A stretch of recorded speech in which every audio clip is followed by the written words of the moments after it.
Handbrake is on. Low gravity warning.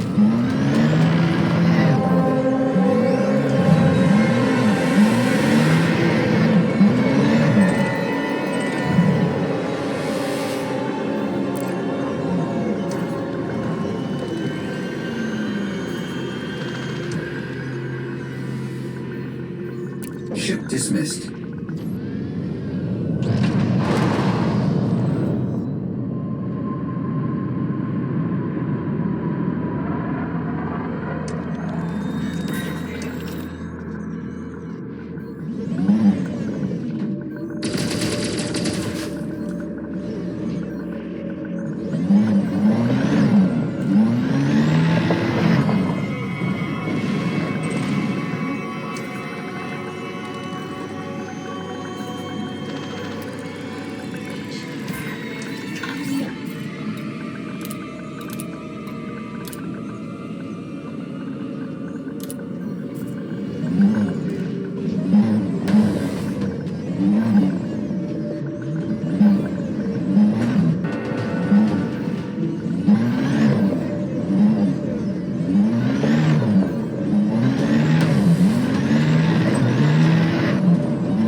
Frame shift anomaly detected.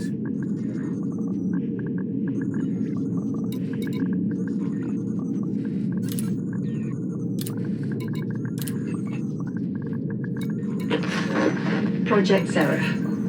Log 51. Professor Kaylee Oren reporting. This will probably be the final log for Project Seraph.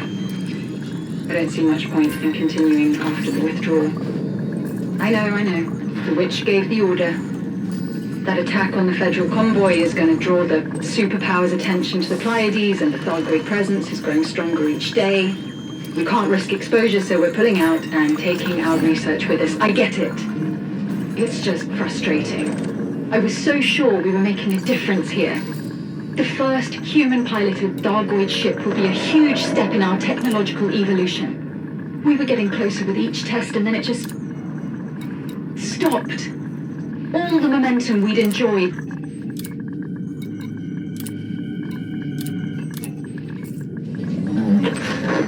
Project Seraph, Log 34. Professor Kaylee Oren reporting.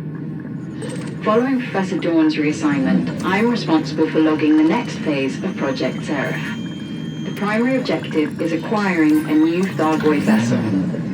Our human-pilot integration tests aren't going to achieve much without one.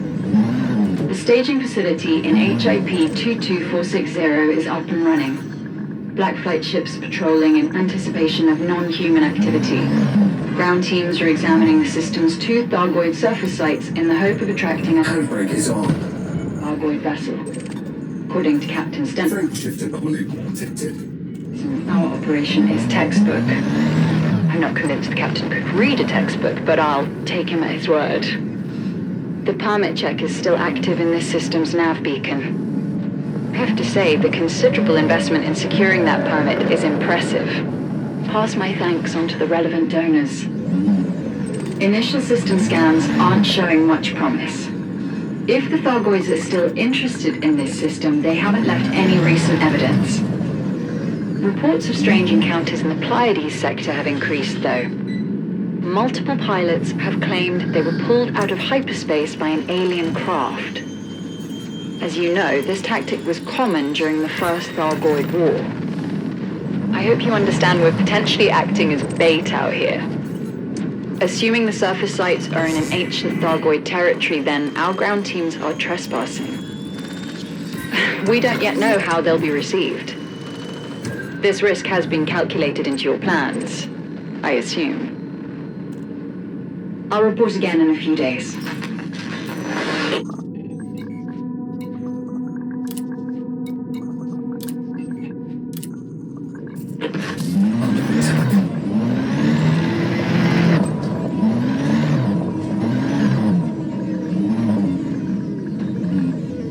Frame shift on. Detected.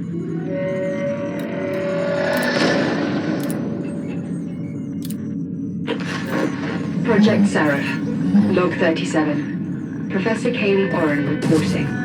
Still no Thargoid vessel. The surface sites are providing valuable data on Thargoid architecture and construction methods. I've requested a sweep for evidence of microid activity on these relics. I'm sure we'll find a use for the ground team's analysis either way. Dr. Granmore has provided a very long essay on his team's findings at Research Site Amber, which I sent on your preferred channel. You should get comfortable before reading it. A cup of coffee or several would be smart too. As I said, very long essay. One interesting development relates to the disappearance of subject D2. Our security team found several unauthorized messages which had piggybacked along our encryption network. The datapad sent these messages belonged to Dr. Edmund Pierce. Evidently, he is not as good with technology as he is with bioengineering, so it was simply a matter of time until we noticed.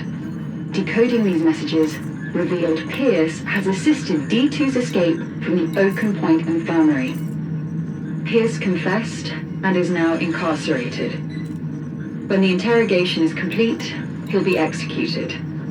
There was talk of making this a public event, but Pierce is popular with his colleagues. I'll announce the transgression and punishment after the fact. Better to let the traitor's deed speak for him. D2's whereabouts remain unknown. Pierce's messages at least confirm she was placed on Commander Heifet's ship without his knowledge. Heifet's elimination shouldn't affect our flow of test subjects. Until next time, say hi to Dawn for me.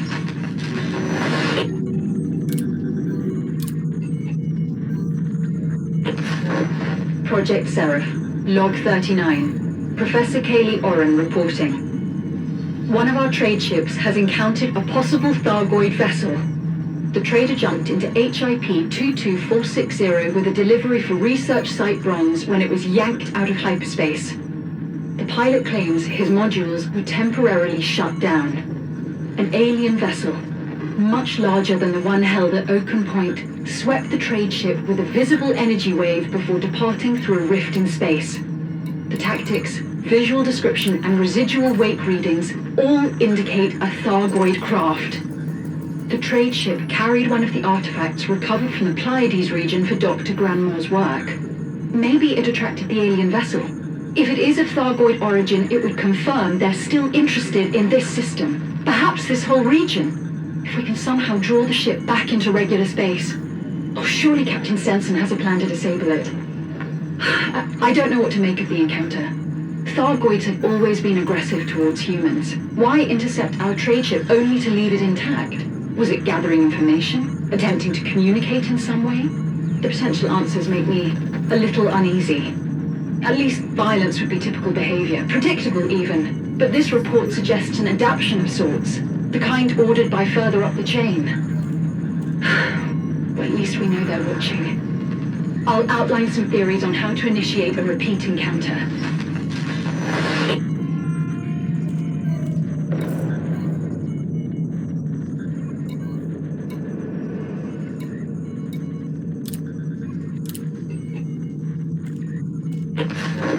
Project Seraph, Log 42. Professor Kaylee Oren reporting. Less than an hour ago, a Black Flight squadron was intercepted by Thargoids. 7 Black Flight ships were en route from Research Site Bronze to Fort Asche. They picked up an unrecognized signal source and were ordered to investigate. What little telemetry we have shows the ships were attacked soon after dropping from supercruise. At least 3 Thargoid vessels were involved. The skirmish, if what happened even qualifies as one, lasted less than 2 minutes. By the time reinforcements arrived, there was nothing but debris left. The Thargoids had departed. There were no survivors. Professor Dawn always sounds so confident when he talks about our study of Thargoid technology. Our dominance over the aliens seems certain when he discusses Project Seraph. I'm fascinated to know what he makes of this.